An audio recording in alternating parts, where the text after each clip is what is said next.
Hello my viewers, कैसे हैं आप सब। आशा है कि आप सब अच्छे से पढ़ रहे होंगे अपने एग्ज़ाम्स के लिए।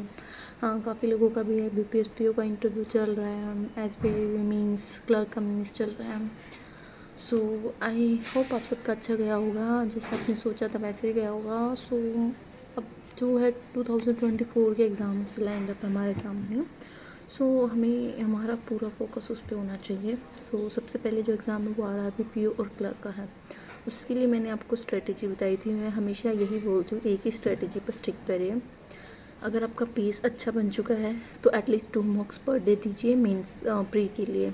मीन्स का अप्रैल से शुरू करना है, अभी नहीं करना है। हाँ, टिल अप्रैल आप लोग बेस अपना जो प्री का बेस है उसको अच्छे से बनाइए। मैंने आपको टीचर्स भी बताए थे, हर्षल सर या आशीष अरोड़ा सर, कौशिक मोहंती सर। इन तीनों में से जिसका भी आपको सबसे अच्छा लगे ना, आप उसको फॉलो कीजिए। देखो, प्री के लिए आप किसी भी टीचर को फॉलो कर लीजिए, आपको सिर्फ अपना बेस क्लियर करना है, आपको हर टॉपिक कवर करना है। मैंने अमर सर को भी फॉलो किया हुआ है, क्योंकि उनकी जो शॉर्ट ट्रिक्स है ना वो प्री में बहुत काम आती है और जिससे आपकी प्री में स्पीड बढ़ती है। And pre is all about your speed, कि आप कितनी स्पीड से प्री अपने मॉक टेस्ट को दे पा रहे हैं। जितनी ज़्यादा स्पीड होगी उतनी ज़्यादा आप लोग क्वेश्चन अटैम्प्ट कर पाएंगे। मेरा हमेशा यही रहता था कि मैं जहाँ से जितनी ज़्यादा टेक्निक से शॉर्ट्स जो ट्रिक्स होती हैं उनको सीख पाऊँ और उनको अप्लाई कर पाऊँ। इस तरीके से मैंने जहाँ से भी मुझे हो सका मैंने वहाँ से मटेरियल पढ़ा हुआ है। कोई एक टीचर से मैंने नहीं फॉलो किया, मैं आज भी वही चीज़ कहती हूँ। मैंने मीन्स सिर्फ 2 टीचर से पढ़ा हुआ है, बट प्री मैंने इतने टीचर से पढ़ा हुआ मैं खुद भी नहीं जानती कि मैंने 2 साल की प्रिपरेशन में 3 साल लगभग कि कहाँ कहाँ से पढ़ा हुआ है। एक बार अपना प्री का बेस अच्छा बना लीजिए, उसके बाद आपको प्री दोबारा से पढ़ने की नीड नहीं पड़ती है। उसके बाद आप जस्ट मॉक्स दीजिए, मॉक्स देते रहिए, आपकी प्री ऑलरेडी मतलब हमेशा रेडी रहेगा। आपको बार बार उस पर इतना फोकस नहीं करना पड़ेगा। बेटर है आप एक बार अपने प्री को बहुत अच्छे से कर लीजिए। इंडिविजुअली बताती हूँ, इंग्लिश के लिए मेरी स्ट्रेटेजी सेम रहती है, प्री पर मीन्स दोनों के लिए। प्री और मीन्स के लिए क्या करना, परफेक्शन बैच करना है। समझ में आए या ना आए, निमिषा बंसल मैम से परफेक्शन बैच करना ही है। उसके अलावा आप न्यूज़पेपर पढ़ते हैं तो बहुत लोग क्वेश्चन करते हैं कि मैम वोकेबलरी लिखे कैसे याद करते, तो कुछ आपको नोट्स नहीं बनाना है। आप जो भी नए वर्ड्स पढ़ते हो ना, सिर्फ उनको उसी टाइम गूगल कर लीजिए और वो वर्ड्स रिपीट होते रहेंगे, तो आपको एक ना एक बार वो वर्ड्स याद हो जाएगा। बट आप उसको नोट्स बना के करोगे ना तो वो आपके ऊपर एक बर्डन रहेगा कि आपको वर्ड्स लर्न करने हैं। सिर्फ उन वर्ड्स को एक बार पढ़िए और कोशिश कीजिए उनको अपनी डेली यूज़ डेली लाइफ में लेके आइएगा।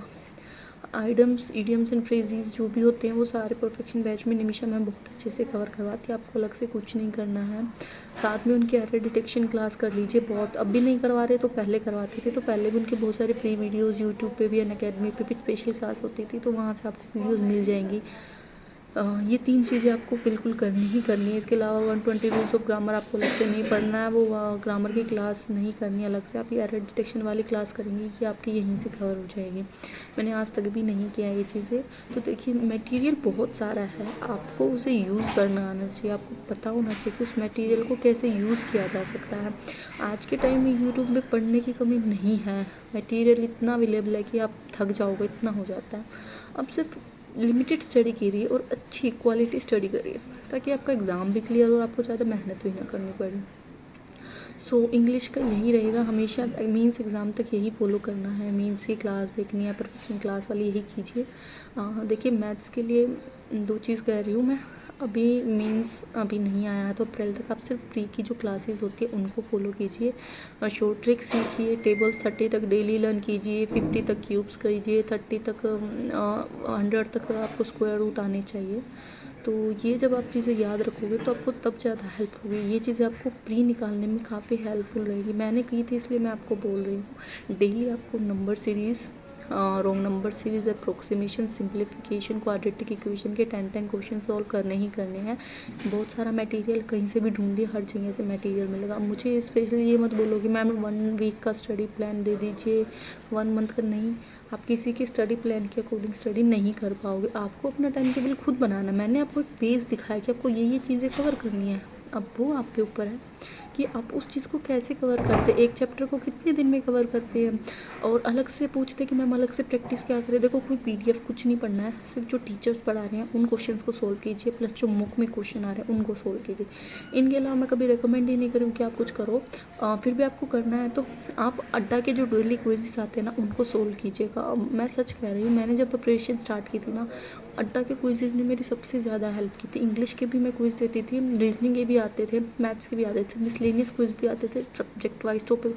डेली जो भी क्विज़ आने हैं ना आपको बस देने हैं वो, अगर आप चाहते हैं ना कि मेंस प्री निकाले, एक उस लेवल पे पहुंच जाए कि प्री पढ़ने की चीज़ ना पड़े, तो उसके लिए ये चीज़ आपको ज़रूर करनी है। ओके, सो रीजनिंग के लिए भी वही रहेगा। आप अंकुश लांबा सर के कोई भी पजल कोर्स उठा लीजिए, जो भी आपका मन करे, अपना एक पेज बना लीजिए। फिर आपको प्रैक्टिस पे प्रैक्टिस करना है, जितने क्वेश्चन ज़्यादा प्रैक्टिस करोगे उतना आपके लिए बेनिफिशियल है। अड्डा के क्विज़ से तो प्रैक्टिस करोगे, साथ में जो सर की स्पेशल क्लासेस भी पड़ी हुई है। अनअकैडमी पे इतना सारी मेड क्लासेस है ना, तो आप देखते देखते थक जाओगे, लेकिन क्लासेस ख़त्म नहीं होगी। सो आपको इस तरीके से अपने तीनों सब्जेक्ट कवर करना है अप्रैल तक। मैंने पहले ही बोला था मैं आपको अप्रैल तक का टाइम दे रही हूँ, तब तक आपको अपना कवर करना है। मीन्स अभी टच मत करिए, मैं रिकमेंड नहीं करूँगी मीन्स आप अभी टच करो। सिर्फ जीके जो है वो अप्रैल मई जून ये अप्रैल से ही जीके आपको स्टार्ट करनी है। जीके बेशक अभी मत पढ़ना। सो ये सारी चीज़ें आपको कवर अच्छे से करनी है, कोई टाइम टेबल की नीड नहीं है आपको। आप इतने कैपेबल है कि खुद से देख सकते हैं कि आपको क्या पढ़ना है क्या नहीं पढ़ना है। ये चीज़ आपको कोई नहीं बता सकता। एटलीस्ट आपको पता तो चल रहा है आपको कहाँ से क्या पढ़ना है। हमारे टाइम में तो कोई गाइडेंस देने वाला ही नहीं था, जो किया खुद किया, अपनी मिस्टेक से समझा। सो इस तरीके से आपको करना है। आई होप आपको समझ में आ गया होगा। और इसके अलावा अभी भी आपको कोई डाउट है तो आप मेरे टेलीग्राम चैनल पर मुझसे मैसेज कीजिएगा। और मैं ज़्यादा वीडियोस इसलिए नहीं बना पाती हूँ क्योंकि मुझे टाइम कम लगता है। अभी भी आज ऑफिस में जल्दी आ गई थी तो सो मैंने बना दी वीडियो, लेकिन जहाँ तक हो सकेगी मैं आपकी हेल्प करूँगी। So all the very best.